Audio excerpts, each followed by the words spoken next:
ఆ రామచంద్రమూర్తి యొక్క వంశక్రమం ఏమిటి అని అడిగినప్పుడు అందులో ఈ విషయాన్ని చెప్తాడు మహానుభావుడు వశిష్ఠ మహర్షి. చెప్తూ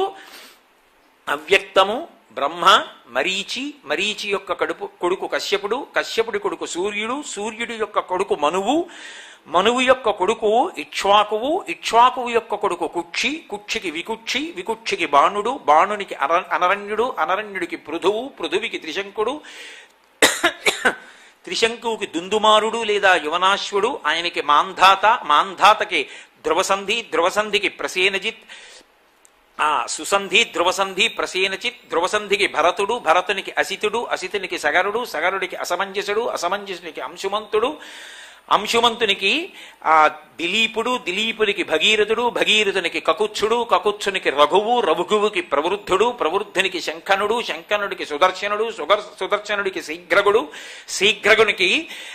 మరువు, మరువుకి ప్రశుశ్రుకుడు, ప్రశుశ్రుకునికి అంబరీషుడు, అంబరీషునికి నహుషుడు, నహుషునికి యయాతి, యయాతికి నాభాగుడు, నాభాగునికి అజమహారాజు, అజమహారాజుకి దశరథ మహారాజు, దశరథ మహారాజుకి రామలక్ష్మణ భరత శత్రుఘ్నుడు.